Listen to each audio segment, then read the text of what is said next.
Hello student, आज के class में हम सॉल्ट के बारे में पढ़ेंगे। ए salt is a compound from N acid by the replacement of the hydrogen in the acid by a metal. किसी भी एसिड से उसके हाइड्रोजन एटम को कोई मेटल जब रिप्लेस कर देता है तो सॉल्ट का फॉर्मेशन होता है। फॉर एग्जाम्पल, हाइड्रोक्लोरिक एसिड से सोडियम उसके हाइड्रोजन को रिप्लेस कर देता है तो सोडियम क्लोराइड बनता है, जो कि एक सॉल्ट है। या हम ये भी कर सकते हैं कि एसिड और बेस आपस में रिएक्ट करते हैं तो सॉल्ट का फॉर्मेशन होता है। अब हम कुछ ऐसे कॉमन सॉल्ट का मॉलिक्यूलर फार्मूला के बारे में समझेंगे और उनका कैसे फॉर्मेशन होता है ये देखेंगे। यहाँ हम कुछ सॉल्ट के फॉर्मूला को स्टडी करते हैं। Potassium sulphate K2SO4, sodium sulphate Na2SO4, calcium sulphate CaSO4, magnesium sulphate MgSO4, copper sulphate CuSO4, sodium chloride NaCl, sodium nitrate NaNO3, sodium carbonate Na2CO3, ammonium chloride NH4Cl। सभी सॉल्ट कुछ base और acid के reaction से बनते हैं, जैसे potassium sulphate potassium hydroxide और sulphuric acid के बीच रिएक्शन होने से बनते हैं। इन सारे फॉर्मूला को स्टडी करने पर हम ये देखते हैं कि सारे सॉल्ट में पॉजिटिव और नेगेटिव आयन प्रेजेंट होते हैं। जिन सॉल्ट में सेम पॉजिटिव या सेम नेगेटिव आयन होते हैं उन्हें सेम फैमिली ऑफ सॉल्ट कहा जाता है, जैसे potassium sulphate potassium salt, sodium sulphate sodium salt, या फिर sodium chloride chloride salt, sodium nitrate nitrate salt. इस तरह से डिफरेंट फैमिली में ये सॉल्ट बिलोंग करते हैं। अब हम सॉल्ट के पीएच का स्टडी करेंगे। इसके लिए हम कुछ सॉल्ट के सैंपल कलेक्ट करते हैं। Sodium chloride, potassium nitrate, ammonium chloride, zinc sulphate, copper sulphate etc। और हमें इसके लिए पीएच पेपर चाहिए। पीएच पेपर के हेल्प से सारे सॉल्ट का हम पीएच चेक करते हैं। अगर किसी भी सॉल्ट का पीएच 7 से कम होता है तो उसका नेचर एसिडिक होता है। स्ट्रॉन्ग एसिड और वीक बेस से बनने वाले जो सॉल्ट होते हैं उनका पीएच वैल्यू 7 से कम होता है। स्ट्रॉन्ग एसिड और स्ट्रॉन्ग बेस से बनने वाले जो सॉल्ट होते हैं उनका पीएच वैल्यू 7 के इक्वल होता है। स्ट्रॉन्ग बेस और वीक एसिड से बनने वाले जो सॉल्ट होते हैं उनका पीएच वैल्यू 7 से ज़्यादा होता है।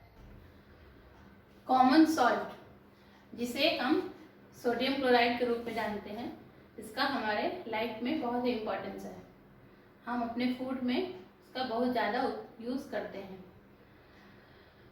सोडियम क्लोराइड का फॉर्मेशन जनरली सोडियम हाइड्रोक्साइड और हाइड्रोक्लोरिक एसिड के रिएक्शन से होता है। सी वाटर में बहुत सारे मिनरल्स पाए जाते हैं, उसमें से हम कॉमन सॉल्ट को रिमूव करते हैं। इसके अलावा अर्थ में क्रिस्टल फॉर्म में बहुत जगह पे कॉमन सॉल्ट डिपॉजिट है, जो रॉक सॉल्ट के नाम से जाना जाता है। इम्प्यूरिटीज के कारण इसका कलर ब्राउन होता है। बहुत टाइम पहले किसी कारण से सी का वाटर अगर बहुत जगह से सूख गया होगा तो उसके कारण इस रॉक सॉल्ट का फॉर्मेशन होता है। कॉमन सॉल्ट का यूज बहुत सारे सब्सटेंसेस के फॉर्मेशन में रॉ मटेरियल के रूप में होता है, जैसे sodium hydroxide, bleaching powder, baking soda, washing soda etcetera. सबसे पहले हम सोडियम हाइड्रोक्साइड के बारे में जानेंगे।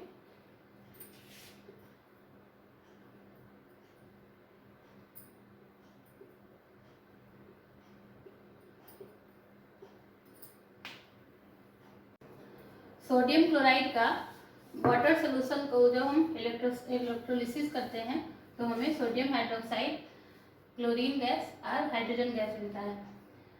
इस रिएक्शन के बाद हमें जो भी 3 प्रोडक्ट्स मिलते हैं इनका हमारे डेली लाइफ में बहुत ज़्यादा यूज़ है। बाद में इन सबस्टांसेस को भी दूसरे सबस्टांसेस को प्रोड्यूस करने में हेल्प लिया जाता है।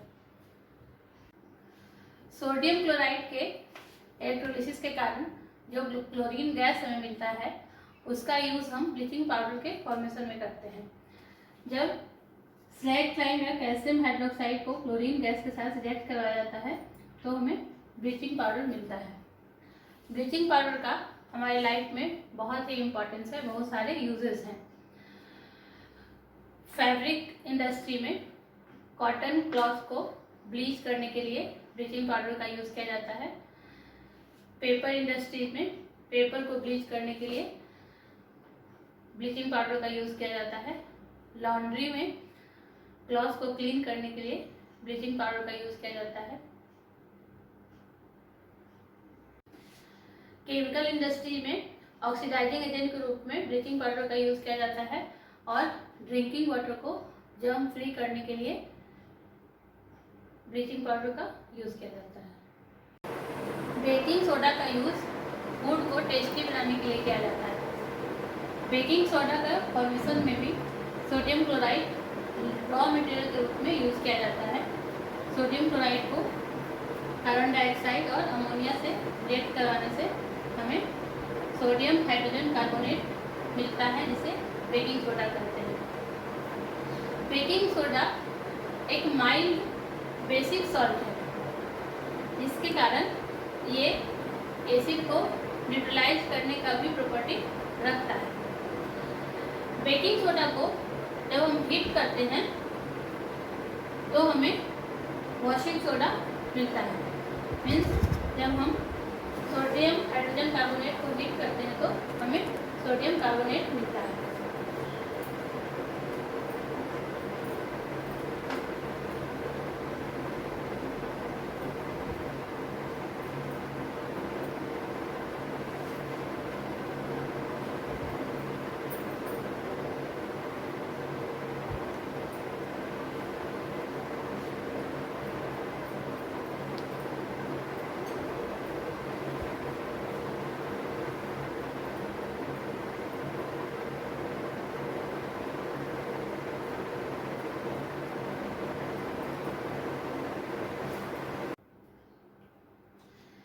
बेकिंग पाउडर को बनाने में बेकिंग सोडा का यूज़ किया जाता है।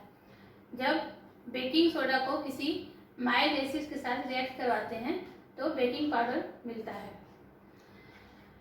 केक या ब्रेड को स्पॉन्जी बनाने के लिए हम उसमें बेकिंग पाउडर मिक्स करते हैं, क्योंकि जब बेकिंग पाउडर को हीट करते हैं या उसके साथ वाटर मिक्स करते हैं तो उसमें से कार्बन डाइऑक्साइड गैस रिलीज होता है, वही केक या ब्रेड को स्पॉन्जी बनाता है।